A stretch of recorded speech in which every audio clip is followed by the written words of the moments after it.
ni émission yi akilina bora comité national olympique et sportif du Mali de la ademeni do ni Move Africa Mali Tellier.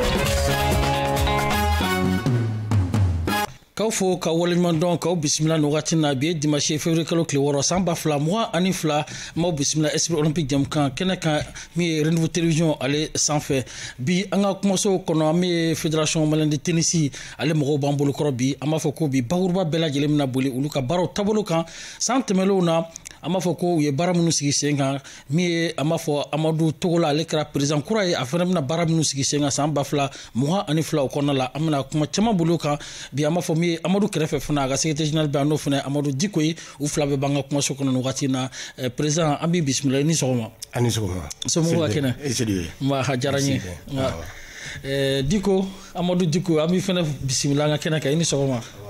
somo merci basbosila on allait jarani merci voilà donc anya fo tuga mina ni anga ma wolelen fly sangani kono ani munu mina jeka baro sigi senga baro be buli tenisi yere tableau nyonka wala sa donna tawla ama fo tenisi kala nyom be soro Mali kono ka sekata jeux olympiques walma compétition belebele baw keneka donna tawla sangani kono amena ka sekan bagurbal wala wala yi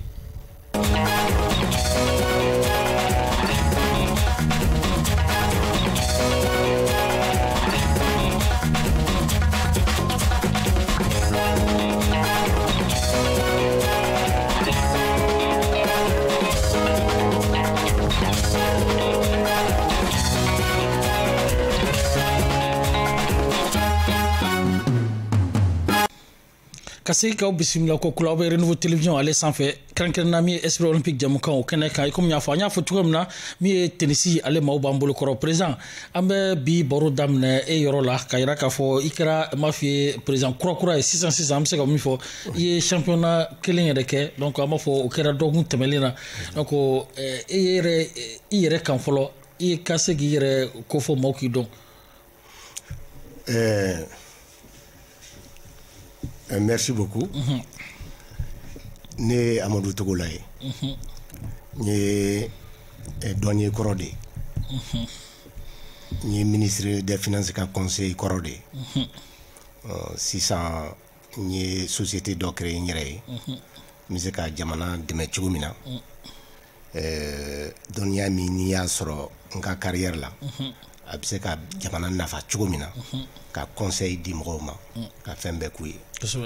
Ne yɛrɛ bɛ fédération na a ka ca san 40 tennis fédération mondiale tennis kono tennis ne yɛrɛ bɛ tennis jouer ne ye tennis jouer de daminɛ 1986 yɔrɔ ni bi ka ja kosɛbɛ dɔ kɛra voilà bon fédération fana b'a la a bɛ san 40 bɔ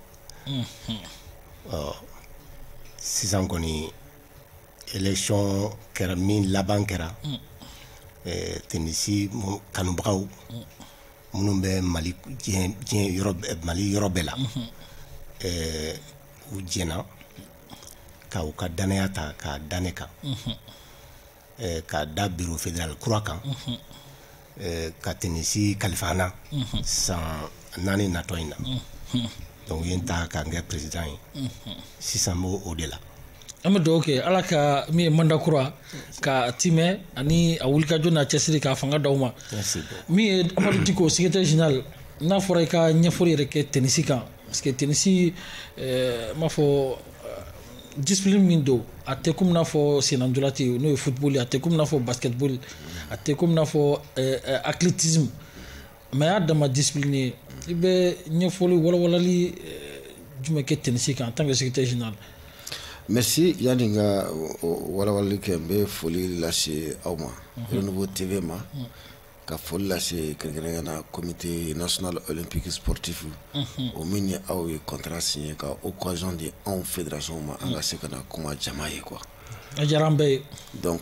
tennis et discipline sportive de inafo to chugumi tennis avait joué nous va faire go balloni kalamani fila ko wara kɛti joueur fila de bɛ o titi u ni ɲɔgɔn cɛ ni min ka point cayara point bɛ di o ma maintenant n'i y'a ta k'a lajɛ tennis ye sport min ye a bɛ Mali kɔnɔ depuis indépendance ma taa mais kɛbaga fɔlɔfɔlɔ tun ye tubabuw de ye indépendance talen maliyɛnw donna la donc o kɔnɔna la bureau sigira fédération sigira pour ka se ka promotion kɛ an bɛ ka tennis min promotion kɛ a bɛ fɔ o ma ko lawn tennis anglais ou bien tennis de cours ani tennis de table tɛ kelen ye tennis de table o bɛ kɛ tableau sanfɛ tennis in da o fila ka commun ye quoi y'a faamu mais fɔlɔ la fédération tun b'a fila bɛɛ gérer ɲɔgɔn fɛ mais fédération y'a jateminɛ ka u filaw fara ka bɔ ɲɔgɔn na bɛɛ b'i damana sisan bɛɛ n'a damana fédération don an ye conseil extraordinaire kɛ ka tennis de table ka indépendance d'u ma donc tennis continue donc tennis a kɛra nin cogo la donc an ye baaraw daminɛ ka tennis la kodɔn maintenant problème fɔlɔ min kɛra tennis ko la mɔgɔw b'a miiri ko tennis ye faamafɛn de ye parce que ko raquette wari ka ca samara wari ka ca ma ka ca parce que wari dama ka kan bɛɛ lajɛlen na mais an y'o de démystifier avec le président qui est là parce que a fɔ depuis 40 ans a b'a kɔnɔ a dɔ kɛ dɛ san 40 kɔnɔ a bɛ vice président la tile kelen a ma président ɲini président min bɛ yen a y'a ye k'a fɔ ko dɔ kɛra ale bɛ bɔ mais ale tɛ bɔ fo ale ka mɔgɔ sɔrɔ ale bɛ se ka ko to mɔgɔ bolo a bɛ se ka kalifa min na a y'a ɲini nin ka a bɛ se ka kalifa min na a tɛ jɛngɛ fiyewu fiyewu min fana bolo siga t'a la ligue ye donc a y'a fɔ cogo min na an y'a plébiscité donc anw b'a senkɔrɔ pour ka baaraw ɲɛnabɔ donc maintenant tennis discipline a bɛ komi tɔw donc tennis bɛ fan bɛɛ bi y a pas une région où ni tennis tɛ yɔrɔ min na a bɛ jouer Kidal o dɔrɔn tɛ o bɛ participer compétition nationale la hali région joueurs bɛ participer équipe nationale la donc c'est pour vous dire que tennis a bɛ comme sport tɔw voilà président hakili la bureau min tɛmɛna yanni bureau ka kalifa i la i tun b'o bureau fana kɔnɔna la n'i ye kumabaw ta san 2021 n'o ye 2021 aw ka baara kumabaw i bɛ se ka damadamanin fɔ n y'a la. Oui, yani kan kɛ damadɔni fo ye n bɛ hakɛto ɲini kɛ i fɛ ani jama fɛ a diyara n ye tennis organisation yɛrɛ bɛ cogo min na ka kuma ka dɔɔni pour que i ka kuma o bɛ ɲɛ o k'a faamuya cogo min kosɛbɛ tennis sigilen bɛ Mali kɔnɔ comme secrétaire général fɔ ɲɔgɔn a bɛ yɔrɔ bɛɛ la alors niveau saba de bɛ tennis la niveau fɔlɔ n'o ye dugumala ye a bɛ fɔ o ma centre de tennis ani club de tennis o ye jɛkulu ye minnu bɛ tennis fɛ o bɛ fara ɲɔgɔn kan ka centre créer o bɛ fara ɲɔgɔn kan ka club créer o ye tennis ye olu de bɛ tennis yɛrɛ de jouer don o don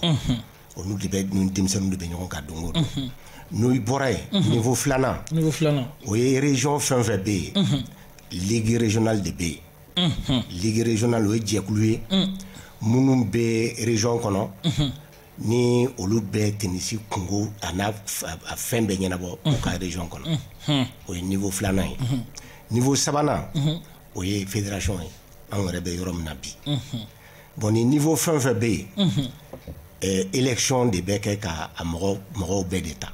k'a bɛɛ sugandi ni san 4 o san 4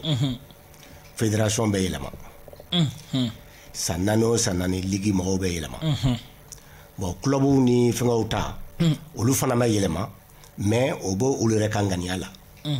saliya t'o kan ka fɔ san 4 san 4 olu yɛrɛ comme u yɛrɛ ka organisation don mais yamaruya min bɛ yen min bɛ an wajibiya o ye san 4 o san 4 ka nin bɛɛ falen san 4 laban in de kɛra 2021 na décembre la ni mandat fɔlɔ in mandat laban in banna mandat bannen an ye élection daminɛ depuis mois d'octobre la an ye bureau sigi ka région bɛɛ falen k'o ka ligue bɛɛ falen o banna fɔ novembre la o bannen an nana au niveau national fédération yɛrɛ ka niveau yɛrɛ la ka bureau kura sigi bon bureau kura in de bɛ sigi ligiw ni mɔgɔ bɛ tenisiw kan bureau kura in de bɛ sigi olu bɛɛ fɛ donc bureau kura in de sigira an mɔgɔ 12 an de bɛ bureau constitué bɛɛ de jɛn'a ma ka bureau in kalifa ne la ka présidentya kalifa ne la san 4 natɔ in kɔnɔ n'o bɔra yen fana commission dɔw de bɛ an bolo fana o commission ninnu o ye président de commission an fana m'olu nommé olu ye mɔgɔ commission 13 de o président o ni ma 12 fɔlɔ in tɛ olu tɛ kelen voilà commission ye mɔgɔ minnu ye olu fana de bɛ technique bolo la olu b'a ɲɛdɔn u ka baara yɛrɛ kama u ka dɔnniya kama président de b'olu nommé u b'u ka commission fɛ président de bɛ i sigi olu kan olu ye bureau fɛngɛ de ye donc élection in banna sisan élection in bannen ni mɔgɔw ye danaya da u kan a b'a jɔyɔrɔ de yira dɛ a bɛ cɛsiri ɲini aw fɛ cɛsiri fɛn min bɛ yen f'a k'o de kɛ a bɛ wuli ka jɔ de kɛ aw ye mandat min na a bɛ ka o fɛngɛ cogo min na o bɛ se ka fɛ o kɛlen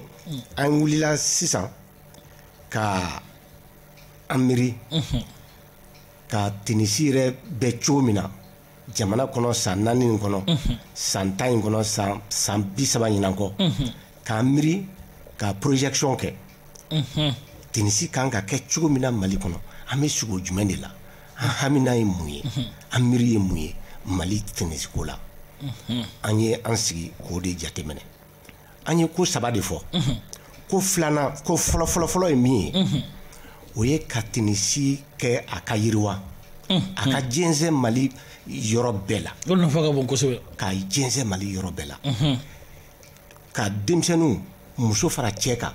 u caman ba kana tenisi la caman kana tenisi la Mali yɔrɔ bɛɛ o ye fɔlɔ ye filanan ye min ye mɔgɔ minnu bɛ tenisi kɛrɛfɛ n'a ka du ye mɔgɔ minnu bɛ tenisi la n'u b'anw dɛmɛ mɔgɔ minnu bɛ tenisi la n'u bɛ encadrement kɛ mɔgɔ minnu bɛ tenisi la ani gouvernement ani autorités u bɛɛ ka kɛ tenisi fɛ bɛɛ kana spontanément kana an dɛmɛ tenisi ka kɛ amuru ye u bolo o ye filanan ye sabanan ye min ye yɔrɔ n'i bɛ baara fɛn fɛn na i bɛ tɔgɔ de ɲini a la tɔgɔ tɛ ɲini a la ni ma ŋɔna kɛra ye dɛ siga t'a la donc problème min bɛ yen sisan o fana an b'a fɛ san 4 nin kɔnɔ ani san natɔ la yala yɛrɛ y'a f'i ka kuma la an ka ŋɔna dɔw bɔ tenisi la Mali kɔnɔ minnu tɔgɔ bɛ bɔ Mali kɔnɔ minnu tɔgɔ bɛ bɔ sous région na minnu bɛ tɔgɔ bɛ bɔ Afrique ani diɲɛ yɛrɛ bɛɛ la i y'a faamuya sisan i bɛ Salifu Keyita dɔn balontan na o dɔnlen bɛ Mali la Salifu Keyita Dimango o dɔnlen bɛ Mali la a dɔnlen bɛ Afrique a dɔnlen bɛ diɲɛ bɛɛ bon tenisi la mɔgɔ caman fana dɔnlen bɛ diɲɛ la ni min tɛ tenisi la ni min occupé le t'olu dɔn u b'a fɔ o ma ko Rafael Nadal Roger Federer ani Djokovic diɲɛ yɛrɛ bɛɛ la depuis ala yɛrɛ ye diɲɛ yɛrɛ da olu ɲɔgɔn tenisi kun sɔn ma fɔlɔ bon anw b'a fɛ an ka denmisɛnnin dɔw ka kɛ Djokovic ɲɔgɔn ye a ka kɛ Nadal ɲɔgɔn ye a ka kɛ Federer ɲɔgɔn ye ou bien mon fils ou bien Gaël mon fils donc vraiment an bɛ miiri o la su fara tile kan mais o tɛ se ka kɛ gansan dɛ n'i miirila i sugora hɛrɛ ye jamana ye i ka waleya kɔnɔ i tɛ se k'i sigi ten dɛ i bɛ dabali de tigɛ dabali bɛ tigɛ n'i sugora ka hɛrɛ ɲini i bɛ wuli ka hɛrɛ in sira tagama o sira tagama cogo bɛ cogo min na i bɛ wuli de ka programme kɛ an ye programme de kɛ san o san an bɛ programme kɛ san 4 o san 4 an bɛ programme kɛ ɲinan programme an ye min miiri a la o ye ko damadɔ ye ko fɔlɔ ye min ye n'o ka gɛlɛn anw ka tenisi la depuis tenisi yɛrɛ bilara a place la ka na se fɔ bi la mankan ma kɛ anw ka tenisi la élection bɛɛ kɛ san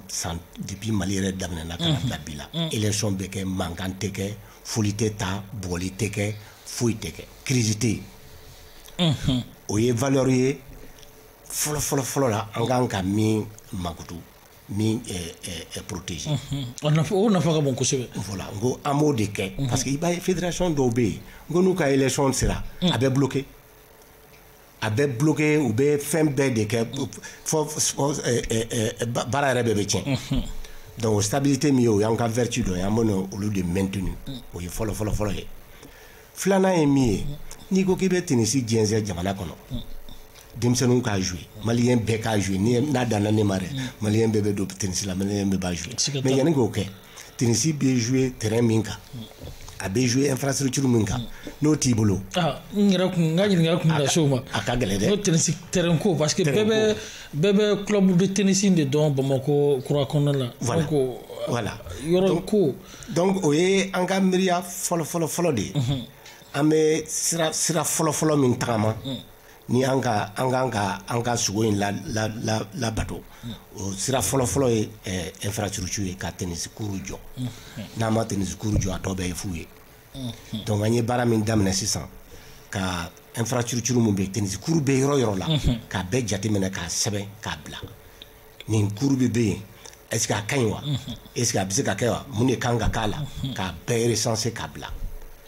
donc ka projet dɔ kɛ sisan an bɛ se ka sababu kɛ cogo min na ka kuru jɛnsɛn jamana kɔnɔ n'i ye kuru tennis terrain ko ta bi e yɛrɛ yɔrɔ ye yɔrɔ kelen dɔrɔn de fɔ n'a fɔra i ka filanan saba fɔ i tɛ se ka fɛn sɔrɔ o kɔrɔ ye ko fo n'a taara jigisow kɔnɔ n'o ye hôtel ye o kɔrɔ ye k'a man ca dɔw bɛ hôtel la dɔw bɛ fɛngɛ la mais n'i y'a jateminɛ kuru dɔw tun jɔra région kɔnɔ balontan terrain ninnu fɛn fɛn bɛ yen kɛrɛnkɛrɛnnenya tenisi kama kuru tun jɔr'o kɔnɔ mais a kuru bɛɛ tiɲɛna Bamakɔ y'a yɛrɛ kuru min bɛ yen bi n'a ka ɲi a ka dɔgɔ donc o ye baaraba ye an kan ka ɲɛsin min ma ka o sabati o ye sira fɔlɔ ye sira filanan ye min ye tenisi dɔn to ye dɛ o ye adamadenya kɛcogo bɛɛ de ye n'i b'a fɛ ka tɔgɔ sɔrɔ fɛn na n'i b'a fɛ ka fɛn sɔrɔ f'i k'a kalan de kalan in ye ko bɛɛ de ni adamadenya ni kɛnɛya dir'i ma pour que i ka kɛ fɛn ye f'i ka kalan donc an bɛna sira filanan ye min ye ka tenisi kalan ka kalanbulon sigi sen kan ka tenisi yɛrɛ kalan k'a kalan pour que i ka mɔgɔw dan est ce que i y'a faamu donc pour que o ka kɛ fo an ka bolow yɛlɛma tenisi kalan ye min bɛ an bɛna essayer ka académie jɔ académie ye école belebele de ni tenisi bɛ kɛ yɔrɔ min na académie bɛ an permet ka denmisɛnninw la kalan kosɛbɛ tenisi la académie b'an permet fana ka ŋɔnaw labɔ tenisi la yarɔ n'i ma o kɛ a ka gɛlɛn sabanan ye min ye n'an ye tenisi kuru n'an sera k'u jɔ ka mɔgɔw kalan mais o si se ka kɛ ni nafolo tɛ dɛ a ma nɔgɔn dɛ diɲɛ fɛn fɛn bɛ yen bi n'i b'a kɛ ni wari t'i bolo a tɛ ɲɛnabɔ donc o bɛ yɔrɔ min na yarɔ ni balontan don sisan olu bɛ wari sɔrɔ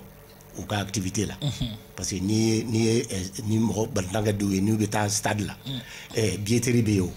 i bɛ don i bɛ wari de sara wari bɔ tɛ tenisi la fɔlɔ wari tɛ tenisi la fɔlɔ foyi t'an bolo ko man nɔgɔn foyi t'an bolo fɔlɔ donc f'an ka wuli de ka wari ɲini wari dun bɛ sɔrɔ cogo cogo an kan k'o de ɲini pour que an ka haju min bɛ yen o ka nɔgɔya i y'a faamu donc n'o fana kɛra an bɛ tenisi an bɛ se ka tenisi ladon hali école la parce que an tun ye projet dɔ kɛ fɔlɔ an tun ye avec ITF n'o ye diɲɛ yɛrɛ tenisi jamakulu ye an n'olu tun jɛna ka tenisi don école la a sera région na a sera yɔrɔ bɛɛ la bon o programme min filɛ o ye an bɛ tila ka segin o kan ka tenisi don école la o kɛra fɛn ye n'a a diyara bɛɛ ye fo école yɛrɛ tun bɛ na fo u bɛ mankan ci ɲɔgɔn na pour que o ma don programme na donc an b'a essayer ka o fana ɲɛnabɔ ni ala sɔnn'a ma nin bɛɛ ye fɛn min ni a ŋaniya b'an na bon an b'an se de kɛ fana fɛn fɛn bɛ yen ni o y'an se an b'o kɛ pour que ninnu ka se wa Diko président kɔni ye walawalali caman kɛ sisan n bɛna e ma ko kura tenisi sous région kɔnɔna la ka bɔ Mali yɛrɛ kɔnɔ ka taga Mali jɔyɔrɔ fa kɛnɛw kan o ko fana bɛ cogo di bon o bɛ cogo min na tenisi dɔɔnin dɔn en dehors du Mali jeu cadre kɔnɔna la ani administration cadre kɔnɔna la parce que n'i y'a ta k'a lajɛ ni san laban ninnu na n bɛ ka min fɔ bilan fɛn o fɛn kɛra ale b'a la Puis il est aujourd'hui commandant en chef. Avec fait que na do de fara résultat quoi. Sinon résultat fait on fait que ani président Mohamed Diaké nous fait. On y a au demain. Nous on est les ouvriers de la fédération. Donc on y a Tagaladje. Mali sur le plan sous-régional, on est respecté. On est respecté parce que on a pris beaucoup de médailles. Entre 2010 et maintenant, on a eu plus de 100 médailles. On a placé des joueurs à des niveaux inimaginables. On a mis une joueuse qui a été 8e joueuse africaine à travers Masters là. Masters du c'est les 8 meilleures joueuses dans la catégorie 14 ans. Ouais, à Tara, Égypte. Avant elle, d'autres aussi. On a des grands joueurs, les Tamba Samassa, les Ibrahim Diallo, Béatrome, il est actuellement aux États-Unis. Vous voyez, dans la sous-région, on est beaucoup respecté, on a participé à toutes les compétitions sous-régionales. Mais ça dépend, comme le nouveau TV fait récemment. Sinon, on travaille beaucoup avec les médias. Les télévisions d'État, le RTM, le TM2, les journaux, les sorts, les télévisions privées. On a une somme de médias en moment de donc on n'est pas des figurants. Donc 2022 ni sankura kono sigibeke ka alisa tenisi kono compétition baw kenaka comme na fo idatu na do la chouam. Oui, 2022 problème ni do be 2022 là ko sabu ke pandémie de Covid. Aïdien jamana ou be domaine ou be c'est peut-être tenisi droit petit am c'est pour discipline be les 4 dernières années. Compétition m'a organisé par le niveau international. Haïti Fédération internationale de tennis m'a fait organiser 4 m'a organisé. Donc on m'a participé que ça fait. Ensuite Moussaka ko fena kumbe parce que pour participer il faut que Moussaka soit au pandémie ni fena au Jura Mali etaka. Le ministère des Sports fena ka Moussaka au Dora. Donc équipe nationale au Boli c'était pas facile. Heureusement que on a fait le comité national olympique sportif parce que aller dire demain qu'un contrat sera avec Sotelma Malitel. Nouveau Africa Malitel. Ambo la horma de Kono. Au Moussaka nous devons en permettre un tournoi organisé au niveau national. Oui. Des fois on peut participer donc il n'y a pas assez de compétition en 2022. Le programme récemment compétition mancha mais et quand même on va voir comme on a un nouveau président qui a une grande vision qui est très connu et à la sonama ambe chamake quoi un plan programme il faut amener au plan en exécution quoi et à la nikera chana malibe wassa solo. D'accord président. Est-ce que don la musique a ski ka Coupe d'Afrique tenisi Coupe d'Afrique kono Mali kono na dirawma ni ça dit que ako nyamoko dana dawa ko o labe Mali kono est-ce que o labe ndo ko kumbe amanseke akagele ame jendo fo akagele parce que 600 compétition ré en cas terrain mun bambulo à temps permet ka compétition internationale do ke Mali kono maintenant fora ko compétition africaine et à toi di ni Coupe d'Afrique no fora dro la mo de mo ko la Coupe d'Afrique la est-ce que anga fédération bese ko compétition bo no labe ka labe ya 600 akagele fanga wuli kan jo ka terrain ko ni nyana bo folo tenisi be jouer terrain na ka norme internationale kala parce que compétition do be ni terrain bibolo ni terrain duru nyuma tibolo itse ka organisation ke parce que do be entraînement ke do be jeu ke fo terrain duru nyuma de ka kibolo kene nga notat se ka donc antise ka compétition internationale do be antise ko ke mais au niveau sous-régional amé compétition ke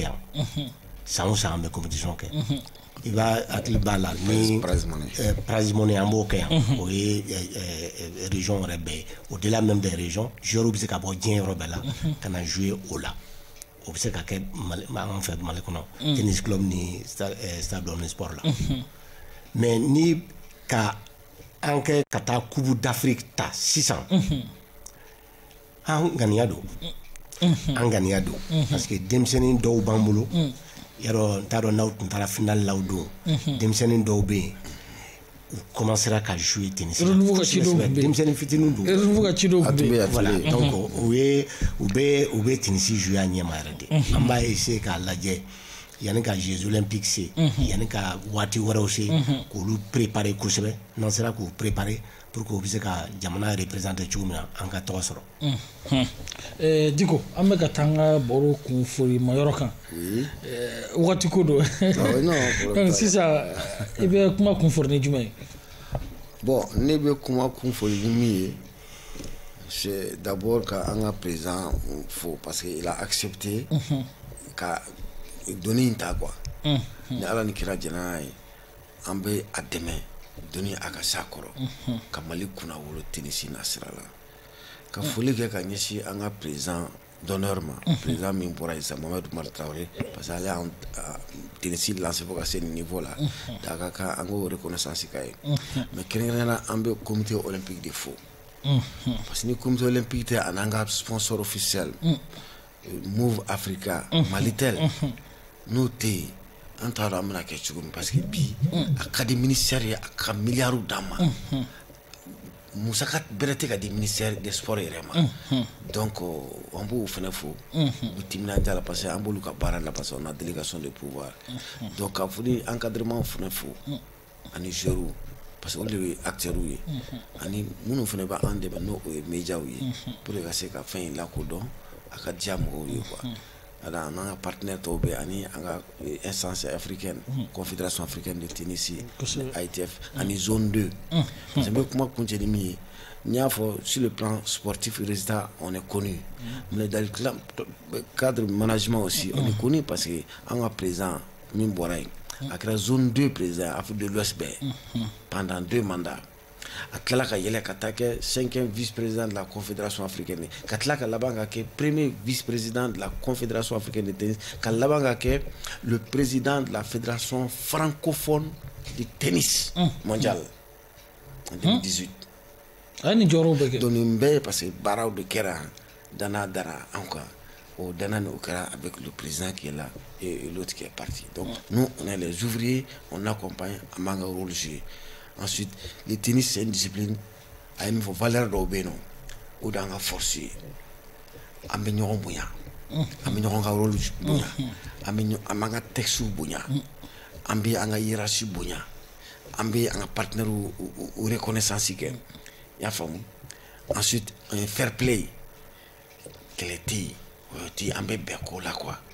Donc, on est sport taillé quoi. Agno sur anga nyemo la. Togola bala Mohamed Bala sigatala président akila wakati corona ko sebe ifene be kuma kunceni jumé. Bon, je crois que Diko est fouli que déjà on nous bande demain nous et Move Africa nous et comité national olympique nous et ministère ani tinisire amurbe mo la en partenaire FNVB mumbe club demain mumbe région na mumbe yorobe langa fouli be o be ko walimando no boray on be yoro mena bi danaya de daranka ni daraya dareka ko doni bal siri kunne amano imanga échoué ikanga fembeke 600 et ma force ça ka fo Tunisie ama do Mali la kosebe ikomi sera dolati wal basket voilà parce que ama se ka wana la bo folo sangi jukoro washite do sangi jukoro washite do i b'a ye sisan sport la n'aw taara finale la ni min bacura u b'a fɔ bamanankan na ko i bugɔra non seulement i tɛ tɔgɔ sɔrɔ mais a bɛ fɔ de k'i bugɔra yadɔ o ka jugu n'a bɛɛ de ye sanjikɔrɔ waati tɛ dɔn pour que an ka bɔ o kɔnɔ f'an ka ŋɔnaw de kɛ ŋɔnaw de bɛ na ni denmisɛnninw ye ŋɔnaw de bɛ na ni mɔgɔ bɛɛ ye ka Mali tɔgɔ bɔ ka Mali tɔgɔ jɛnsɛn diɲɛ yɔrɔ bɛɛ la an kɔni sago ye an ka manda in na an ka se k'o kɛ an ka foli bɛ bɛɛ ye an ka foli bɛ an ka mɔgɔ bɛɛ ye fédération régionale mun ye danaya d'an kan gouvernement ye danaya min d'an kan an ka foli bɛɛ b'u ye an b'an se kɛ a man se kɛ n'ala sɔnna ka bɛɛ lajɛlen fo ka bɛɛ lajɛlen waliɲuman dɔn o bɛ dansigi an ka bi jɛmukan na an y'a fɔ cogoya min na fédération malienne de tennis a ɲɛmaaba Amadu Togola ale n'a ka secrétaire général n'o ye Amadu Diko olu tun b'an bolo kɔrɔ ka se ka walawalali kɛ tennis ale yɛrɛ taabolo ɲuman kan an bɛ bɛɛ lajɛlen fo ka bɛɛ lajɛlen waliɲuman dɔn a k'an bɛn dimanche nata. Ni émission yi hakilina bɔra comité national olympique et sportif du Mali de la a dɛmɛni don ni Move Africa Mali teli ye.